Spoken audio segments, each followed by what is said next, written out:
Okay. So, what is diversity? To me, Mm-hmm. or I can Google it for you real quick. No, just off the top of your head. What is diversity? Diversity to me is like what separates everybody else from each other. Like, you can have like a row of 10 people, but they're all people. Diversity is what separates the person that's standing next to this other person who's standing next to another person.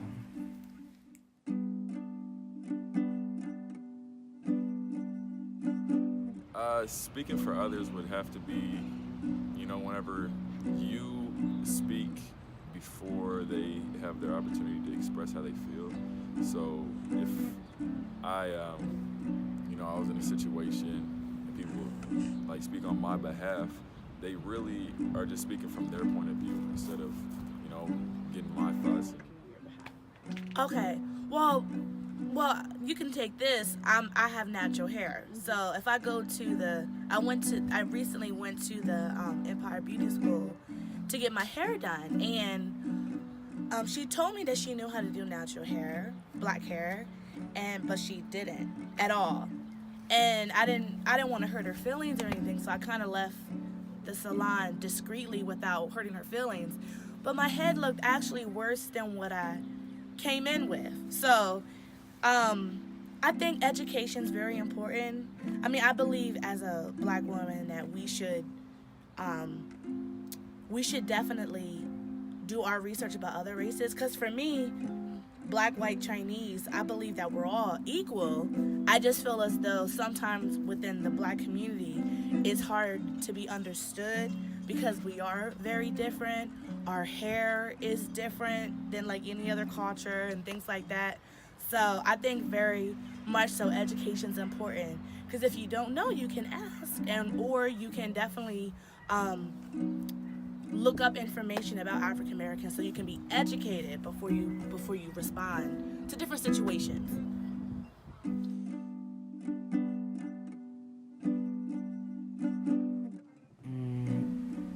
It speaks for the world because nobody has ever had the same life. Even kids that are like raised in the same house or like families that have been together, nobody's had the same exact experiences and the same exact life. So like it's trying to speak for somebody else, even though like you have things in common, doesn't mean like you could say like I went to prison, so I obviously didn't go to prison. But you could be like, I went to prison, and I can speak for everybody else that was in prison. But if you went to prison for petty theft and somebody went for murder, like you can't really speak for their experiences because you're not quite the same, even though you've had one experience as the same. I'm just trying to shoot my shot. Forget about your ex. The past is the past, girl. I'm focused on what's next. Focused on your needs. Get down on one knee. Do whatever you please. You a blessing, girl, no sneeze. And you single too? You a blessing, girl, no sneeze. They say on the hope they got that for breathing. Here we go. Here we go. Hey, hey, hey. Make it drop. Just make it drop. Make it drop. Make it drop. Make it. So, music is just like a beautiful thing. It's something it's like a universal language, something we all can relate to.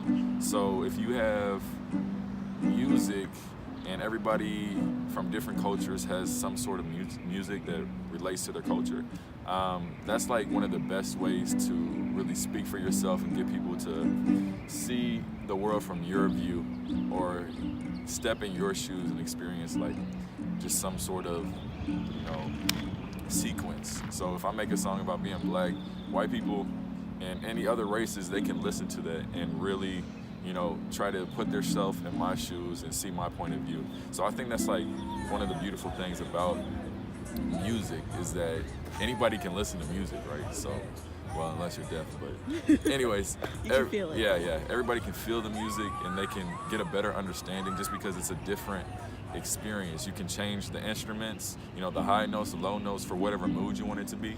So if it's like a sad song, then you add vocabulary on top of that to really like make it feel more sad, then, you know, you're doing the best thing you can do for, you know, the world. Because if we all could understand each other and see where everybody's coming from, I feel like that would be the best way to make the world a better place.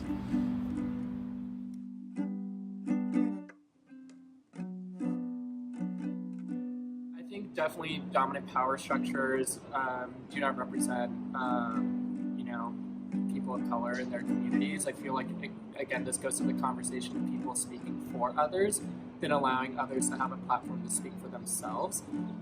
You know, in the rare instances where people with privilege need to use that to be an ally to those people of color, those are the rare instances where I think it's necessary. But I feel like power structures shouldn't impede on the voices of those that are feeling the marginalization, who want to speak up for themselves. If these people already have a strong voice, then who are you to take away their voice when it comes to attacking power structures and making a more equal environment in our society?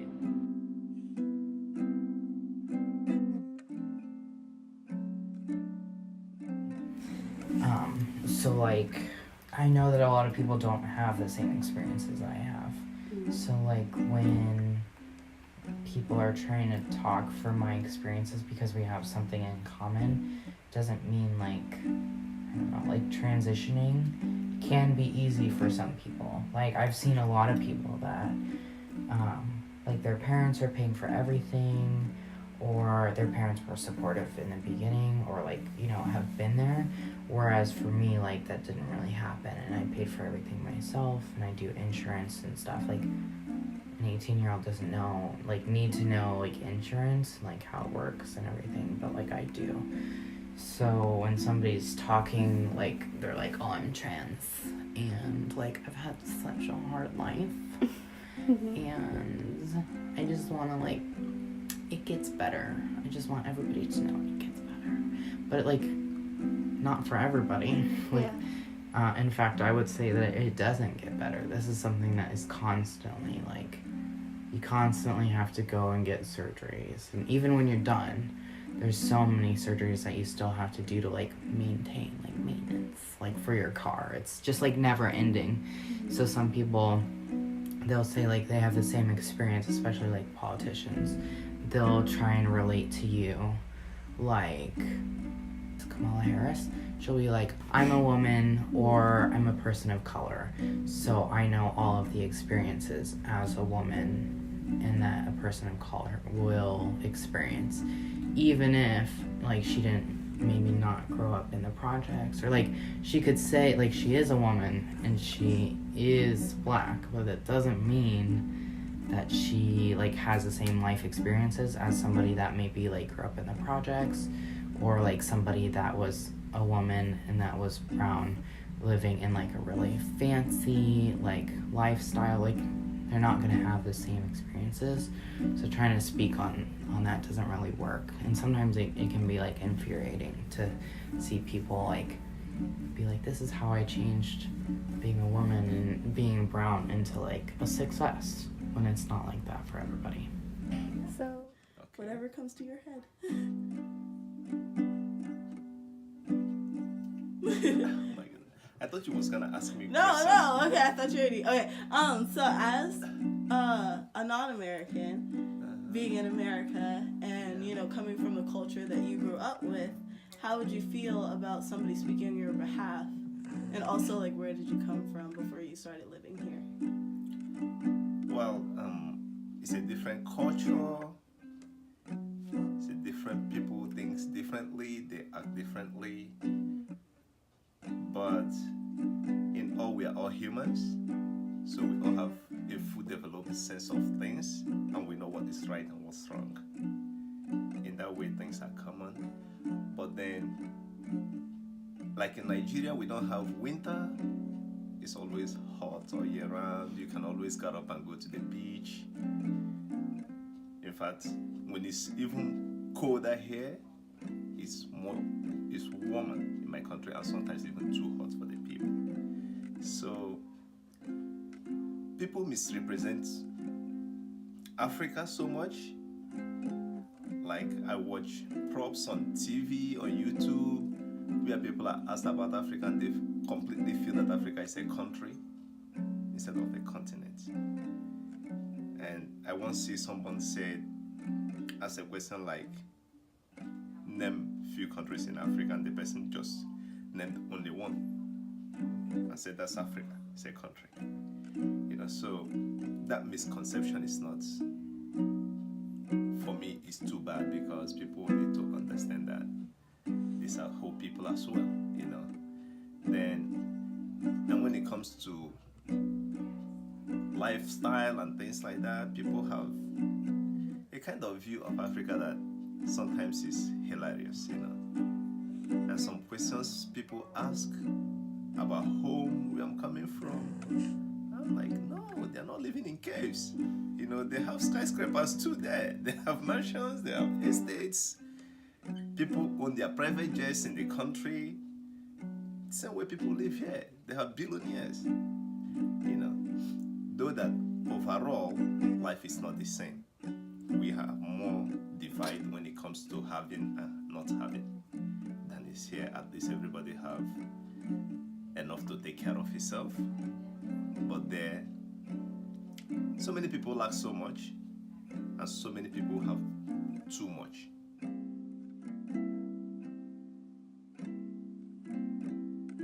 You know, like, ask first from the people that are being marginalized and the people that you want to speak up for. You know, like, when it comes to communities, especially in the Democratic Party, I started a diversity inclusion committee, so that way our Democratic group on campus is better connected to other marginalized groups, LGBT, POCs, and other socioethnic groups, because I don't want us to assume positions that other groups have, and rather us listen to them first before we speak on anyone else's behalf. And I feel like for a lot of activists, whether it's on campus or the national news, the best leaders are those who are the best listeners and who listen to the struggles of who they're trying to help. I mean, there's a lot of gay people or cisgendered queer people within the community that aren't intersectional enough to other people's identities. You know, I try to be mindful of that. You know, I am bisexual and I'm in a same-sex relationship, but when I'm not having gold eyeliner or nail polish on, I have... You're not having what?